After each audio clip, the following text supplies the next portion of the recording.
ओम श्री शक्ति नमः। ओम श्री शक्ति नमः। ओम श्री शक्ति नमः।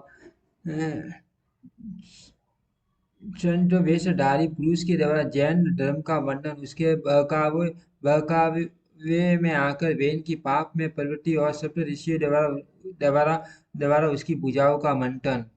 ऋषियों ने पूछा, सूर्य जब इस प्रकार राजा वेन की उत्पत्ति महात्मा पुरुष से हुई थी, तब उन्होंने धर्म में आसन का परित्याग करके पाप में कैसे मन लगाया? सूर्य बोले, वेन की जिस प्रकार पापाचार में प्रवृत्ति हुई, वह सब बात मैं बता रहा हूँ। धर्म के ज्ञाता प्रजा पालक पालक राजा वेद सब शासन जब शासन कर रहे थे, उस समय कोई पुरुष संच वेश धारण किए उनके दरबार में आया। उसका रंग डरंग रूप, विशाल शरीर और सफेद सिर था।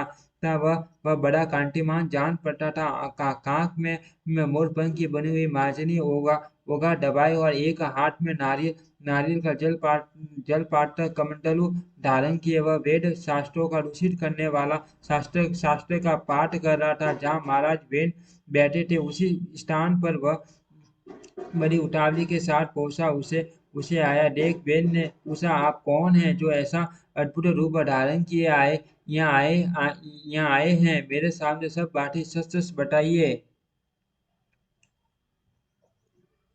वेन का वचन सुनकर उस पुरुष ने उत्तर दिया, आप इस प्रकार धर्म के पसरे में पड़कर जो राज्य चला रहे हो, वह सब व्यर्थ है। आप बड़े मूर्ख जान पड़ते हो। मेरा परिचय जानना चाहते हो तो सुनो। मैं देवताओं का परम पूज्य हूँ। मैं ही ज्ञान, मैं ही सत्य और मैं ही सनातन ब्रह्म हूँ। मोक्ष भी मैं ही हूँ। मैं ब्रह्मा जी के देश से उत्पन्न सत्य प्रत्यक्ष पुरुष हूँ। मुझे मुझे जिन स्वरूप जानो, सत्य और धर्म, ये मेरा कलेवर है। ज्ञान प्रायण योगी मेरे ही स्वरूप का ध्यान करते हैं। वेद ने पूछा, आपका धर्म कैसा है? आपका शास्त्र क्या है? तथा आप किस आचार का पालन करते हैं? ये सब बातें बताइए। जीन बोला, जहाँ जहाँ अरण देवता निर्गंत गुरु और दया कोई परम धर्म बताया गया है, वही मोक्ष देखा जाता है। यही यही जैन दर्शन है, इसमें तनिक भी संदेह नहीं है। अब मैं अपने आचार बतला रहा हूँ। मेरे मत में यजन याजन और वेदाध्ययन नहीं है। संध्योपासन भी नहीं है। तपस्या, दान, सवदा, श्राद्ध और सवा अग्निहोत्र का भी परित्याग किया गया है। हव्य कव्य कवि आदि आदि की भी आवश्यकता नहीं है। यज्ञ यागादि क्रियाओं का भी अभाव है। पितरों का तर्पण, अतिथियों का सत्कार तथा बलि बलि वैश्व देव आदि कर्मों का भी विधान नहीं किया गया। केवल अरण का ध्यान ही उत्तम माना गया है। जैन मार्ग में प्राय ऐसे धर्म का आचरणीय दृष्टि गोचर होता है। प्राणियों का यह शरीर पांचों तत्वों से ही बनता और परिपुष्ट होता है। आत्मा आत्मा वायु स्वरूप है। अर्थ सार और यज्ञ आदि क्रियाओं की कोई आवश्यकता नहीं है। जैसे पानी में जल जंतुओं का समागम होता है तथा जिस प्रकार बुलबुले पैदा होते हैं और विलीन हो जाते हैं, उसी प्रकार संसार में समस्त प्राणियों का आवागमन होता रहता है। अंत काल आने पर वायु रूप आत्मा शरीर छोड़कर चला जाता है और पंच तत्व 500 फूटों में मिल जाते हैं। अंत काल आने पर वायु रूप आत्मा शरीर छोड़कर चला जाता है और पंच तत्व 500 फूटों में मिल जाते हैं। फिर मोह से मुक्त मनुष्य मनुष्य परस्पर मिलकर मरे हुए जीव के लिए ये सात आदि पारलौकिक करते करते हैं। मोहवश स्या टीटी को पितरों का तर्पण करते हैं। भला मरा हुआ मनुष्य कहाँ रहता है? किस रूप में आकर सात आदि का उपभोग करता है? मिष्टान खाकर तो ब्राह्मण लोग तृप्त होते हैं। मृतात्मा को क्या मिलता है? इसी प्रकार दान की भी आवश्यकता नहीं जान पड़ती। दान क्यों दिया जाता है? दान देना उत्कृष्ट कर्म नहीं समझना चाहिए। यदि यदि यदि अन्न का भोजन किया जाए तो इसमें उसकी सार्थकता है। यदि दान ही देना हो तो दया का दान देना चाहिए। दया प्रायण होकर प्रतिदिन जीवों की रक्षा करनी चाहिए। ऐसा करने वाला पुरुष सांडाल हो या शूद्र, उसे ब्राह्मण ही कहा गया है। दान का भी कोई फल नहीं है, इसलिए दान नहीं देना चाहिए। जैसा श्राद्ध वैसा दान दान दोनों का एक ही उद्देश्य है। केवल भगवान जिनका बताया हुआ धर्म ही भोग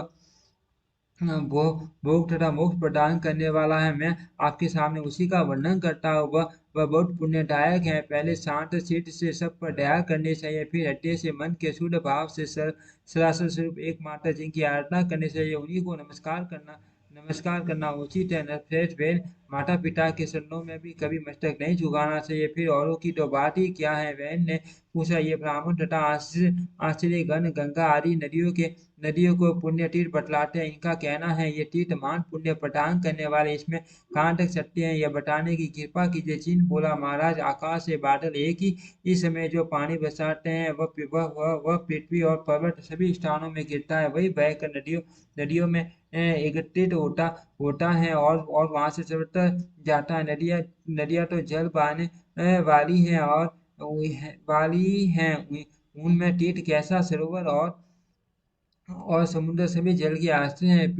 पृथ्वी को धारण करने वाले पर्वत भी केवल पत्थर पत्थर की राशि है। इसमें तीर्थ नाम की कोई वस्तु नहीं है। यदि समुद्र आदि में स्नान करने से सिद्धि मिलती है तो मछलियों मछलियों को सबसे पहले सिद्ध होना चाहिए, पर ऐसा नहीं देखा जाता। राजेंद्र, एक बात तो भगवान जिन जिन सर्वमय है उनसे बढ़कर न कोई धर्म है, न तीर्थ। संसार में जिन जिन ही सर्वश्रेष्ठ है, अर्थ उन्हीं का ध्यान करो, इससे आपको नित्य सुख की प्राप्ति होगी। इस प्रकार उस पुरुष ने वेद दान पुण्य तथा यज्ञ रूप समस्त धर्मों की निंदा करके अंक कुमार राजा वेद को पाप के भावों द्वारा बहुत कुछ से समझाया बुझाया। उसके इस प्रकार समझाने पर वेद के हृदय में पाप भाव का उदय हो गया। वेद वेद उसकी बातों से मोहित हो गया। उसने उसके शरणों में प्रणाम करके वैदिक धर्म तथा सत्य धर्म आदि की क्रियाओं को त्याग दिया। पापात्मा वेद के शासन से संसार पाप में हो गया, उसमें सब तरह के पाप होने लगे। वेद ने वेद यज्ञ और उत्तम धर्म शास्त्रों का अध्ययन बंद करा दिया। उसके शासन में ब्राह्मण लोग न दान करने पाते थे न स्वाध्याय। इस प्रकार धर्म का सर्वथा लोप हो गया और सब और मान पाप छा गया। वेद अपने पिता अंग के मना करने पर भी उनकी आज्ञा के विपरीत ही आचरण करता था। वह दुरात्मा न पिता के चरणों में प्रणाम करता था न माता के वह पुण्य तीर्थ स्नान और दान आदि भी नहीं करता था। उसके माँ यशस्वी पिता ने अपने भाव और स्वरूप पर बहुत काल तक विचार किया, किंतु किसी तरह उनकी समझ में यह बात नहीं आई कि वेद पापी कैसे हो गया। तदंतर एक दिन सप्त ऋषि अंक कुमार वेद के पास आए और उसे आश्वासन देते हुए बोले, वेद दुशास न करो, आप यहाँ समस्त प्रजा के रक्षक बनाए गए हो। यह सारा जगत आप पर ही अवलंबित है। धर्म रूप संपूर्ण विश्व का भार आपके ही ऊपर है। अतः पाप कर्म छोड़कर धर्म का आचरण करो।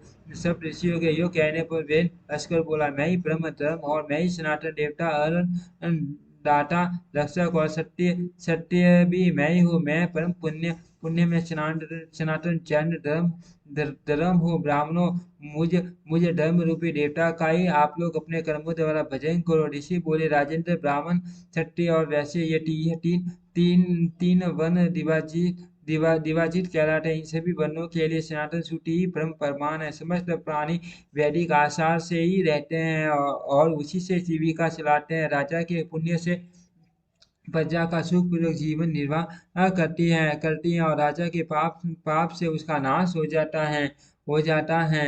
इसीलिए आप सत्य का आचरण करो। ये जैन धर्म सत्ययुग त्रेता और द्वापर धर्म नहीं है। कलयुग का प्रवेश होने पर ही कुछ मनुष्य इसका आश्रय लेंगे। जैन धर्म ग्रहण करके सब मनुष्य पाप से मोहित हो जाएंगे। वे वैदिक आचार का त्याग करके पाप बटोरेंगे। भगवान श्री गोविंद सब पापों के हरने वाले हैं। वे ही कलयुग में पापों का संहार करेंगे। पापियों के एकत्रित होने पर मनुष्यों का नाश करने के लिए साक्षात भगवान श्री विष्णु ही कलयुग में अवतरित होंगे। इसमें तनिक भी संदेह नहीं है। अतः वेद आप कलयुग के व्यवहार को त्याग दो और पुण्य का आश्रय लो। वेद ने कहा, ब्राह्मणों में ज्ञानियों में श्रेष्ठ तो विश्व का ज्ञान मेरा ही ज्ञान है। जो मेरी आज्ञा के विपरीत बर्ताव करता वह निश्चय ही दंड का पात्र है। पाप बुद्धि राजा वेद को बहुत बढ़ कर बातें करते देख महाराज जी के पुत्र महात्मा सब ऋषि कुपित हो उठे। उनके साप के भय से वेद एक बाम्बी में घुस गया, किंतु वे ब्रह्म ऋषि उस क्रूर पापी को वहां से बलपूर्वक पकड़ लाए और क्रोध से भरकर राजा के बाएं हाथ का मंथन करने लगे। उसे एक नीच जाति का मनुष्य पैदा हुआ जो बहुत ही नाटा काला और भयंकर था। वह निषादों और मनुष्यों का धारण पोषण करने वाला राजा हुआ। तत्पश्चात ऋषियों ने दुरात्मा वेन के दाहिने हाथ का मंथन किया, उससे महात्मा राजा पुटु का जन्म हुआ, जिन्होंने वसुंधरा दोहन किया। उन्हीं के पुण्य प्रसाद से राजा वेन धर्म और अर्थ का ज्ञाता हुआ। ओम श्री शक्ति नमः। ओम श्री शक्ति नमः। ओम श्री शक्ति